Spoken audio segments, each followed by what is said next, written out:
नमस्ते, मेरा नाम कुंदन प्रसाद है। जैसे कि आपने अभी वीडियोस देखे हैं कुछ मेरे आँख पे पट्टी बांध के, तो कुछ लोगों को लगता है कि ये किस तरीके की साधना है। तो ये सारी साधना के तौर तरीके मैंने महाभारत से सीखे हैं। कुछ इतिहास में कुछ ऐसे लोगों के कुछ ऐसे कैरेक्टर्स देखे हैं, तो उस हिसाब से मैंने चीज़ों को समझा और उसे इस्तेमाल करके देखा। तो अचानक से आँखों पे पट्टी बांध दो तो थोड़ी सी बेचैनी होती है मन के अंदर, लेकिन कुछ 7 दिनों के बाद का अनुभव बिल्कुल अलग था। आंखें बिल्कुल ठंडी, मस्तिष्क के अंदर एक अलग सा ठंडापन तालु पे पूरी तरीके से, जैसे कि मस्तिष्क किस तरीके से हम बहुत ज़्यादा चिंता में रहते हैं, विचार करते रहते हैं, कहानियाँ बनती रहती है, तो किस तरीके से मस्तिष्क गर्म हो जाता है, एक तरीके से हीट प्रोड्यूस होता है इसके अंदर। तो मस्तिष्क के अंदर एक ठंडक पैदा होगी, ऐसा समझ सकते हो।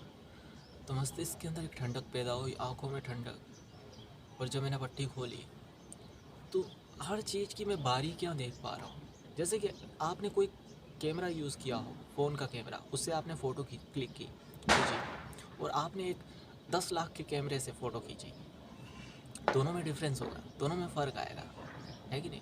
इसकी फ़ोटो में उसकी फ़ोटो में ज़मीन आसमान का फ़र्क होगा। बस ऐसे ही हालात थे जब मैंने पट्टी खोली। आँखों की जब मैंने पट्टी खोली तब ऐसे ही हालात थे। ये आँखें और भी अच्छे से काम करने लगी, मतलब एक तरीके से आँखें रिफ्रेश हो गई। जो इसकी तंत्रिकाएँ थी, जो ब्लड वेसल्स थी, एकदम ठंडी हो गई।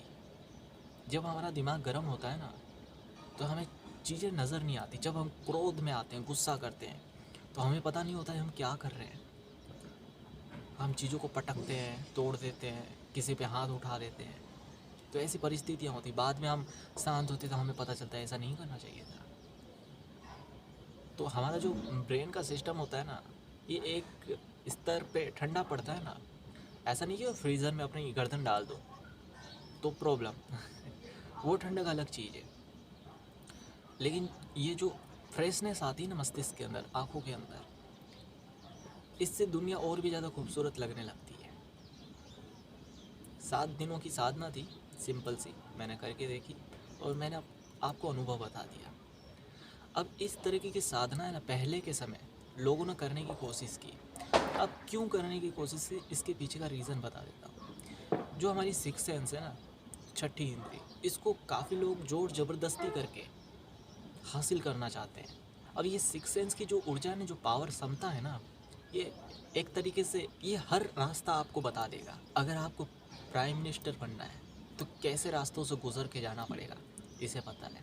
अगर आपको दुनिया का सबसे दौलतमंद इंसान बनना है तो किस रास्ते से, पूरा मैप जानता है ये, कि कहाँ से बिजनेस शुरू करना है, किन से दोस्ती करनी है, किन से दुश्मनी लेनी है, किन से दूर रहना। दुश्मनी लेने का मतलब ये है, ऐसा नहीं है कि किसी को मारना कूटना है, जस्ट बता रहा हूँ। तो किस रास्ते से गुजरना है। आप सुबह उठते हो, आप कुछ ना कुछ तो करते होगे, एक्सरसाइज करते होगे या फिर पढ़ाई करते होगे, कुछ नहीं तो टीवी चालू करके बैठ जाते होंगे, नहीं तो फ़ोन चालू करके बैठ जाते होंगे। जो अच्छा लगता है वो करते हो। आपको रोड मैप नहीं पता है कि सुबह से लेकर शाम तक किस तरीके के कर्म करोगे तो उसका अगले दिन का रिज़ल्ट आपको पहले से बेटर मिलेगा। तो ये सारी चीज़ें आपको नहीं पता। लेकिन जो सिक्स सेंस है ना, जब हम अवेकन करते हैं तो सिक्स सेंस की ऊर्जा इतनी पावरफुल है कि हम मस्तिष्क का 50% या कहो 100% इस्तेमाल कर पाते हैं। अब 2-3% या 10% में लोग आइंस्टाइन बन जाते हैं, तो समझ लीजिए इसका 99% यूज़ करके आप क्या बन सकते हो। तो इतिहास में बहुत से लोगों ने बहुत से तौर तरीके आजमाए इस ऊर्जा को जगाने के लिए। कुछ लोग अपनी आंखें ही फोड़ लेते हैं, इतिहास की बात कर रहा हूँ। कुछ लोग अपनी आंखें फोड़ के बैठ जाते हैं, उनको लगता है आंखें फोड़ने से उनकी इंद्रियां जाग जाएगी, ये बाधा उत्पन्न कर रही है।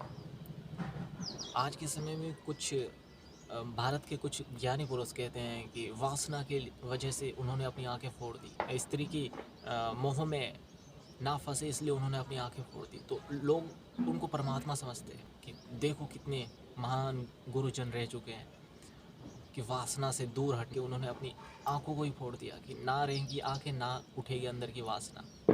ये तो बाद में इन लोगों ने इनकी कहानियाँ बना के कहानियाँ जोड़ दी वासना से। असली लालच तो इन्होंने छुपा लिया ही कि उनके गुरुजन किस लालच के पीछे भाग रहे हैं। अब इस तरीके की क्षमता जगा लो तो कितनी स्त्रियाँ खूबसूरत एक से एक, दौलत ही दौलत, शोहरत ही शोहरत, अपनी जो कहानी रचना चाहते हो रच सकते हो। आज के समय आप सुनते हो कि एक व्यक्ति कह रहा है कि वो एक समय पहले भिक्षा मांग के खाया करता था, बाद में पता चलता है कि उसका समय तो एक समय पहले से लग्जरियस चल रहा है, वो तो कई देशों में सूट बूट में कब से घूम रहा है। आप अपनी कई कहानियाँ बना सकते हो जब आप उस शिखर पे पहुँच जाते हो, कहने का मतलब। और लोग क्या है कि लोग हमेशा खुद से जोड़ के चीज़ों को देखना पसंद करते हैं। अनुभव करने की क्षमता हर कोई नहीं रखता, हर कोई उतनी मेहनत नहीं करता। और आपको लगता है कि ये जो परमात्मा है, जो भी अवतार है, खाटू श्याम मंदिर है, या फिर आप चले जाइए प्रेमानंद जी के पास, द्वारका। द्वारका है कौन सी नगरी है, वहाँ पे 4-4 बजे तक लोग गलियों में भीड़ लगा के खड़े रहते दर्शन के लिए। आपको ये दाढ़ी वाले बाबाओं के चक्कर लगाने की ज़रूरत नहीं है कि उनके पैर छुओगे, उनके पैर धो के पियोगे तो आपको स्वर्ग मिल जाएगा, या आपके सारे पाप धुल जाएंगे, या आप सफलता को प्राप्त हो जाओगे। आपके घर में कोई बच्चा है, कोई पेट है, उसको भी पूजना स्टार्ट कर दोगे तो उनके उसके अंदर ज़्यादा संभावना है कि परमात्मा प्रकट हो जाएगा, और एक दिन आपको परमात्मा के दर्शन जरूर होंगे। ये सत्य कह रहा हूँ, ये अनुभव से कह रहा हूँ। अगर कोई सही में जानना चाहता है तो इससे आसान तरीका नहीं है परमात्मा को समझने का और जानने का और अपने आप को योग्य बनाने का।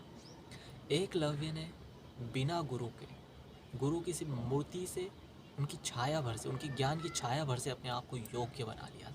आप इतना सपोर्ट करते हो इन पाखंडियों को, दान दक्षिणा देते हो, भले मेरी वीडियो देखने वाले नहीं देते होंगे, लेकिन आप सही व्यक्तियों को भी सपोर्ट नहीं कर पाते, योग्य व्यक्तियों को भी सपोर्ट नहीं कर, योग्य व्यक्तियों को भी पहचान नहीं पाते। नहीं तो आज समाज इस परिस्थिति में थोड़ी होता। तो कहने का अर्थ यही है कि जो सिक्स सेंस की जो ऊर्जा है उसको जोर जबरदस्ती से जगाया नहीं जा सकता, उसे कोमलता से ही जगाया जा सकता है।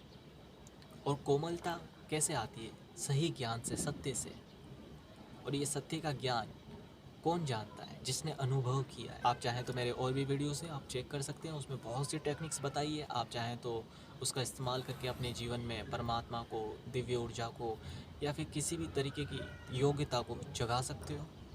मैंने इसका इस्तेमाल खुद किया है, इसलिए आप सबके साथ शेयर किया है फ्री ऑफ कॉस्ट। और आप चाहते हो कि डायरेक्ट मैं गाइड करूं तो 3 तरह के सेशन देता हूं। हर तरह के सेशंस में अलग अलग तरीके से चीज़ों को गाइड करता हूं, जैसी आपकी परिस्थिति होती है। ज़रूरी नहीं है कि आपके ऊपर हर तरीके के मेडिटेशन सूट हो, कि आप माला जाप करो, विपासना करो और आपको अनुभव हो जाए। हो सकता है कि आप अपनी तबीयत भी ख़राब कर लो, ये ज़्यादा संभावना है। ज़्यादा हट करोगे तो शरीर और मस्तिष्क नुकसान में जाएगा, डैमेज होगा। तो तनाव नहीं लेना है, अपने अंदर तनाव को पैदा नहीं करना है, कोमलता को पैदा करना है। और इसी कोमलता से आप अपने अंदर के विष्णु तत्व को जगाओगे, और उससे आपका शरीर और मस्तिष्क योग्य बनेगा, और जीवन के हर चक्रव्यूह से बाहर निकल पाओगे, जहाँ पे भी आपको लग रहा है कि आप फंसे हुए। तो 3 तरह के सेशंस देता हूँ, टेलीपैथी, चक्र जागृति, 6 पार्ट ऑफ ह्यूमन ब्रेन, इसको किस तरीके से डेवलप किया जाता है। हर पार्टिसेंट्स में अलग अलग तरीके की काबिलियत होती है। जैसे कि हम जानते हैं कि ह्यूमन्स ब्रेन बहुत से पार्टीशंस में बटा हुआ है, तो हर एक पार्टीशंस की खासियत होती है, तो उसको किस तरीके से डेवलप किया जा सकता है। तो आप किस में अच्छे हो, मैथमेटिक्स, कॉमर्स, साइंस या फिर क्रिएटिविटी, किस चीज़ में अच्छे हो, तो उस चीज़ को किस तरीके से डेवलप किया जाता है। और ये सिर्फ सैटरडे और संडे को होता है।